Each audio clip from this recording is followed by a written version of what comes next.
Good morning, everyone. My name is Taiyang, and I am from Monash University in Australia.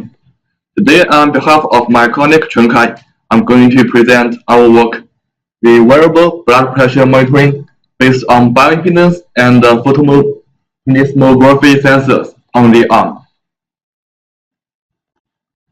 So, my presentation will consist of, this is the outline of my presentation. I will talk about our method and several of our experimental results. As we may know, the high blood pressure, the hypertension, is a silent killer and a global health issue around the world. It may lead to many serious health issues like heart attack, stroke, or kidney failure, sometimes even early death. So, however, hypertension cannot be detected easily because nowadays we still use the cuff blood pressure monitor for the BP monitoring. We can only do that a few times a day. So if we can measure the blood pressure continuously for a long term, it will help detect some early blood pressure issues. So for this purpose, we propose our system for the long-term continuous BP monitoring. This figure here is a system overview of our project. We propose to use two bio-impedance sensors, which are electrodes placed on our chest, and two PPG sensors placed along the arm. So we can measure the pulse transmit time between the bio-impedance sensor and the PPG sensors. For our reference, in our experiment, we also used an ECG, 3D ECG, to measure the heart rate. So for the second figure here, it's about the bio-impedance. It's about the bio-impedance measurement. So for the pulse wave transmitting propagates through our artery, we can see that the impedance of the body will change a little bit. So it is correspond to the ECG R peak. So it can tell us the heart rate and the other signals combined with the heart. So to estimate our system feasibility, we have done several experiments on 5 healthy subjects. So this is our experiment frame. It consists of 12 minutes, including sitting and doing squat to increase the blood pressure. And this, this one is a commercial beat-to-beat blood pressure monitoring device called Fingerpress Nova. This is used as a reference device to monitor the real-time blood pressure.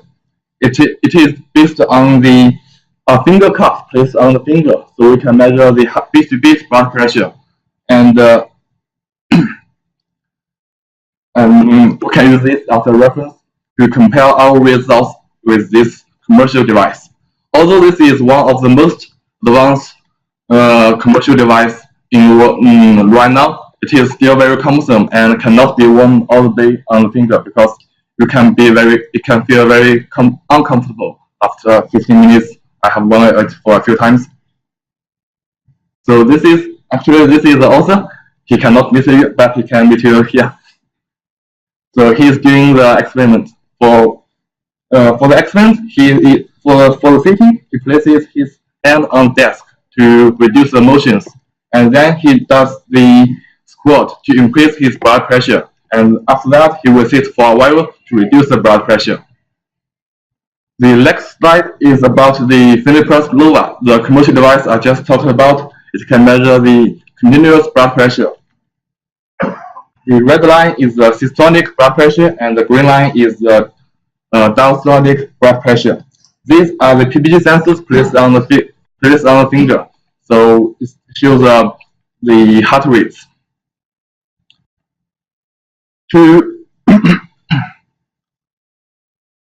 Okay, so since we can get the data from the bio-impedance sensors and the PPG sensors, now we can calculate the pulse transmit time, the PTT. It is defined as the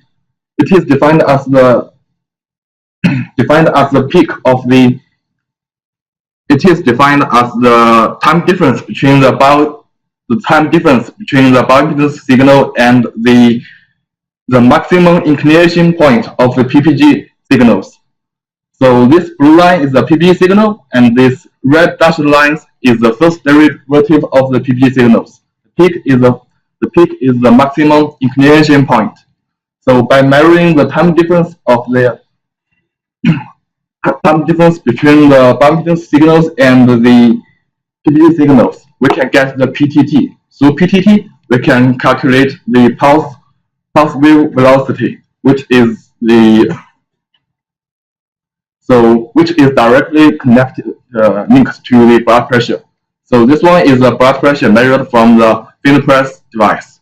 So we remove some high frequency variations. We can see that between the sitting posture and the squat posture, the blood pressure varies.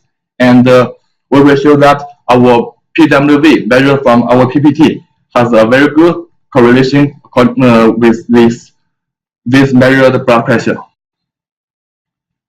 So this is the PWV we measured between the PPG sensors and the Bio-Impedance sensor.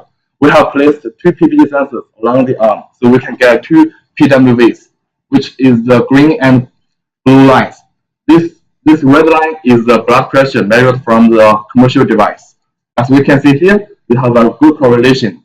And after some regression algorithm, we can see it has a very strong correlation between them. This one is more than 0.8, this one is more than 0.9. So this table shows all the experimental results on the 5 healthy subjects.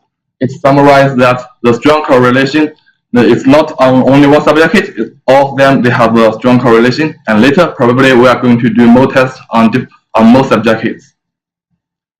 So to conclude, I want to see that we propose Bio-Impedance and PPG combined continuous BP monitoring devices. And the 3 correlation has occurred in our experiments. There are many advantages of our system, like it can be well on the body for continuous monitoring, and it